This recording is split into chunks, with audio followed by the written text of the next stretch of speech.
A long time ago, in the lands of the ancient Levant, there lived a king named Solomon. His name was known across deserts and rivers. Some said he was the richest king to ever live. Others said he could command the winds.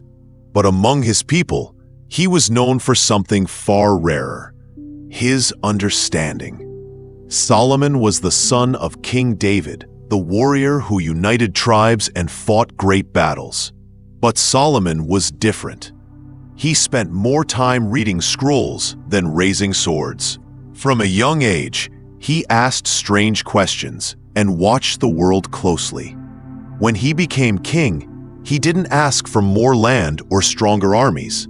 He asked for wisdom. The elders of his court remembered the day he took the throne. He wore no crown at first. He stepped barefoot into the palace garden, sat beside the pool, and watched the birds for hours. That's when rumors began. People said he could speak with animals, not just understand their behavior, but truly speak with them. Some said birds flew messages for him, that lions waited outside his judgment hall, that even the spirits of wind and flame listened to his voice. But there was one story that was different, one that wasn't about power or miracles. It was about a quiet moment in the middle of a long journey. A story not about thrones or temples, but about a king and an ant. Solomon often traveled across his kingdom. One day, he led a great caravan through the southern hills. The road was dusty. The sun was high. His soldiers walked in perfect rhythm, their sandals striking the stone path. Camels groaned beneath heavy cargo. Servants rode beside carts filled with supplies and scrolls. Solomon rode near the front, seated on a tall camel with fine saddlecloth. He wore a robe of soft linen and a dark blue mantle that flowed in the breeze. He did not speak often. He looked out across the horizon, watching the land as it passed. The march continued for hours. The desert wind blew through dry shrubs. The rhythm of hooves and footsteps never stopped, until suddenly it did.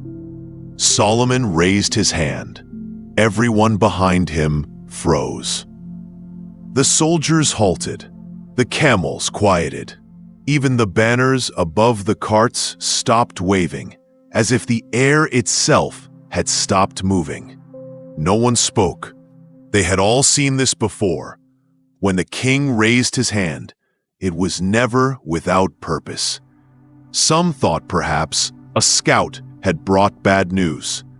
Others looked around, expecting to see a messenger or a sign from heaven. But there was nothing. Only the king, dismounting from his camel.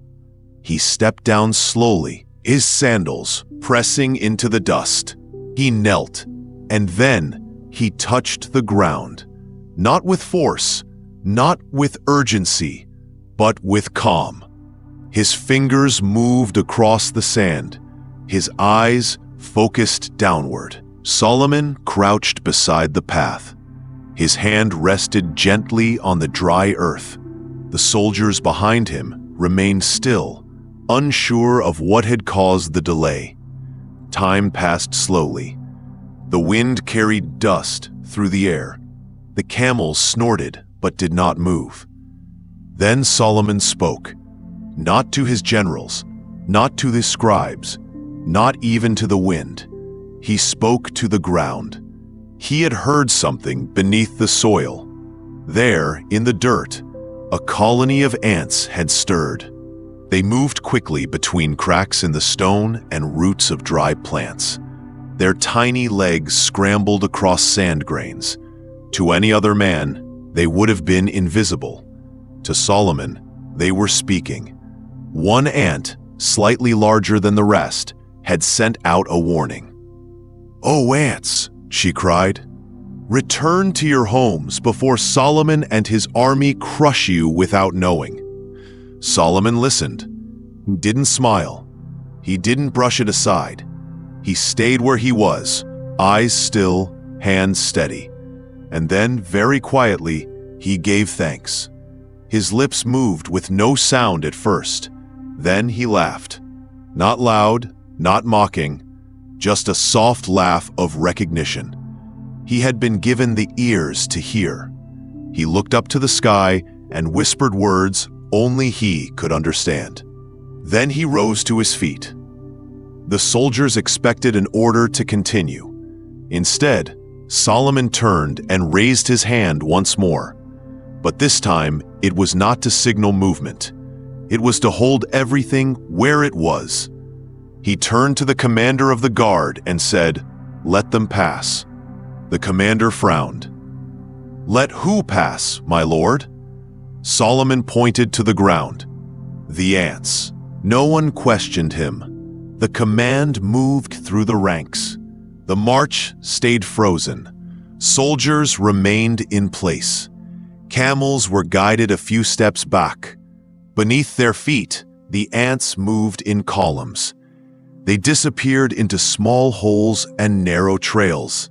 The larger ant, the one who had given the warning, remained for a moment, as if watching. Then she too vanished into the soil.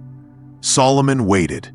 Only when the last of the ants had gone did he step forward again. He climbed back onto his camel and gave a nod. The march resumed, but something had changed. The king had not spoken of it again. He had not called for his scribes to write it down, but the soldiers remembered. They remembered the day an army stopped for an ant. And though no battle was fought and no temple was built, the moment stayed with them longer than most victories. Because that day, they saw what kind of king Solomon truly was. A king who listened. Before Solomon became king, he was known for being quiet. While others fought or argued, he listened. He watched animals in the fields. He watched stars move across the sky. He sat beside rivers and listened to the wind in the trees. He asked questions no one else asked. His father, King David, was a man of action. He had united the tribes and defeated great enemies. But even David noticed something different about his son. When Solomon was still a boy, David would sometimes find him sitting among shepherds, watching the sheep more closely than the men. As he grew older, Solomon began to understand things others didn't. He once told a servant that the doves in the courtyard were not just cooing, they were warning of a snake nearby. When they searched the bushes, they found the snake. He once said the horses were restless because a sandstorm was coming. By sunset, the sky had turned orange and dust filled the air. At first, people thought he was guessing, but again and again, he proved them wrong. When his father died, Solomon became king. Many expected him to act like his father, strong, quick to fight, bold in court. But Solomon surprised them. He asked not for power, but for wisdom. Soon, word spread that the new king could speak with animals. At first, only a few believed it, but the stories grew. Fishermen claimed that gulls led Solomon's boats away from storms. Traders said ravens landed near the palace gates, carrying tiny scrolls tied to their legs. A shepherd once told of a night when a lion wandered close to his flock. Instead of attacking, the lion bowed its head and walked away, after Solomon spoke to it from a distance. Some were amazed, others were uneasy, but no one doubted it anymore. Solomon had a gift. He understood the world in a way others couldn't. He once told a scribe, "Every creature speaks. We only need to know how to listen. He spent hours alone in the palace garden, speaking quietly to birds or watching insects crawl across stone. He studied their movements, their sounds, their warnings. When visitors from other kingdoms came, they brought gifts, gold, jewels, spices. But Solomon asked them about the animals in their lands. He wanted to know how the elephants moved in the east, or what the hawks did before rain in the west. He built libraries full of scrolls describing animal behavior. He hired men not just to guard his cities, but to observe the wild. It wasn't magic, it was patience. And with time, the creatures of the land began to treat him differently. Birds did not fly away when he walked among them. Foxes stared at him from the shadows but did not run. Camels grew calm in his presence, even when they were sick or frightened. He did not command them with force. He understood them, and they knew it. After the ants had passed and the march resumed, the desert felt different. The wind still blew. The soldiers still walked. The camels still carried their loads.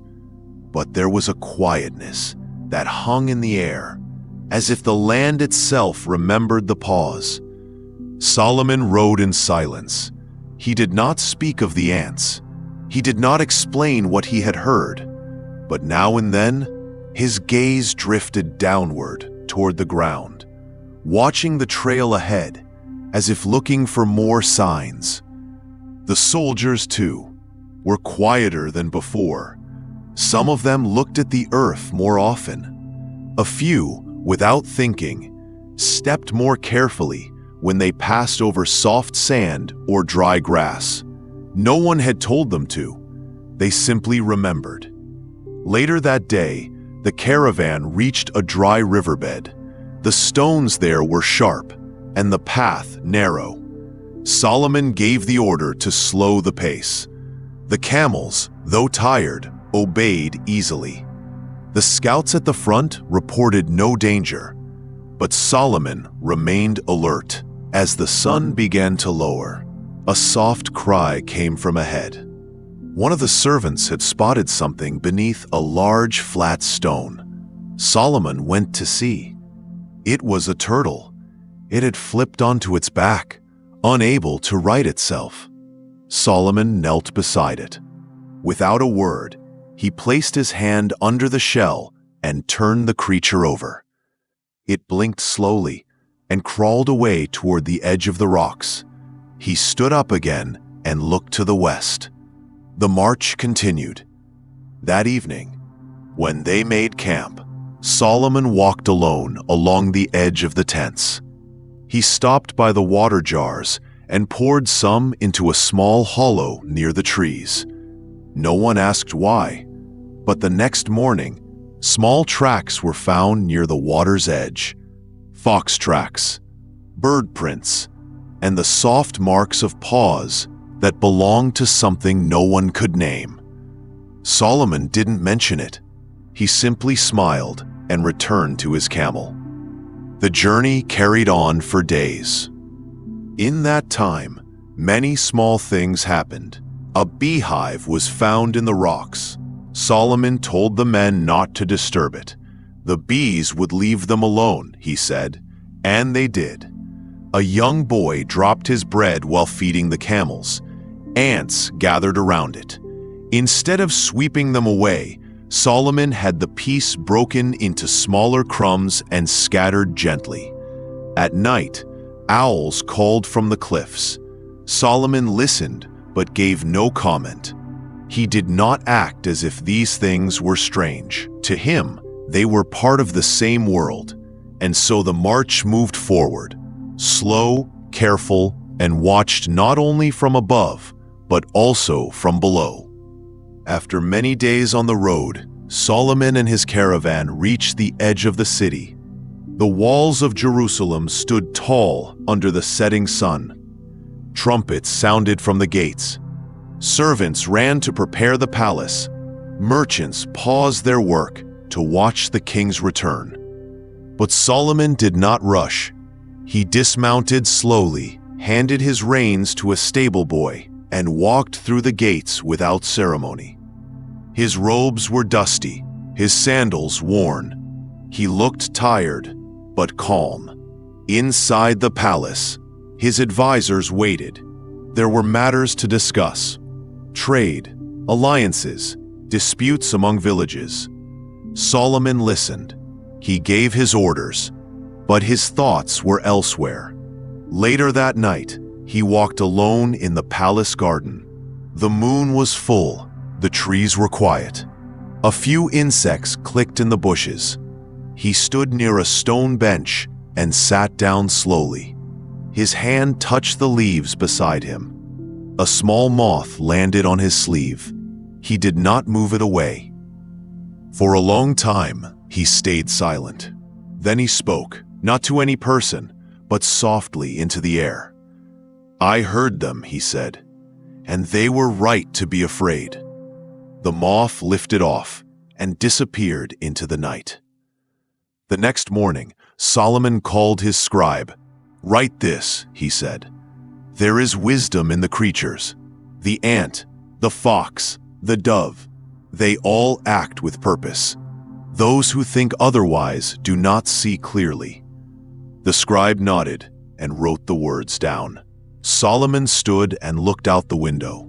"Also," he added, "make sure the gardens are not swept so often. Let the insects stay. They know how to keep balance better than we do." In the days that followed, he made small changes. He ordered water basins to be placed near the edge of the city for animals during dry months. He asked builders to avoid crushing nesting places when repairing old walls. He gave instructions that the palace kitchens were to feed cats that kept rats away instead of chasing them out. These were not grand decrees. They were not written on stone or shouted in the streets, but the people noticed, and over time, the city changed. More birds nested in the towers. Lizards sunbathed on quiet steps. Ant trails moved freely in garden corners. Solomon never claimed credit. He simply watched. He continued to rule. He judged cases, led ceremonies, and welcomed visitors from distant lands. But whenever he walked through the courtyards or the vineyards, he looked closely at the soil, the trees, and the smallest lives that passed through them. The man who had once stopped an army for ants had not forgotten. Years passed. Solomon grew older. His beard turned white. His steps slowed. But his eyes stayed sharp. He still held court. People came from far away to ask questions, to settle disputes, or to offer gifts. He listened, answered, and ruled as he always had. But he spent more time in the gardens now. He often walked alone in the early morning, before the city stirred. The dew still clung to the grass. Birds began to sing. Ants returned to their paths between the stones. He no longer needed scribes or guards at his side. Those who saw him at those hours stayed quiet, letting him be. Sometimes he would pause at the same place near the wall, where a small patch of soil remained untouched. There, ants moved as they always had, carrying food, clearing leaves, vanishing into tiny holes. Solomon would crouch and watch them, saying nothing. One morning, the gardener found the king seated under the olive tree near the far end of the terrace. His hands were folded. His eyes were closed. He was still. A gentle breeze moved through the branches above. The leaves rustled softly. The gardener did not call out. He stepped back and let the silence remain. Later that day, the palace mourned. Messengers were sent. Flags were lowered. The people wept. Solomon, son of David, king of Israel, had died in peace. He left behind scrolls of wisdom, songs of praise, and tales told from land to land. But among those closest to him, one story remained, simple and quiet. It was told by soldiers who had marched with him, by servants who had traveled long roads beside his camel. It was the story of the day the king stopped an army, not for a crown, not for a throne, but for an ant. And in time, that story outlasted many others, because it showed what kind of king he truly was. One who listened, even to the smallest voice.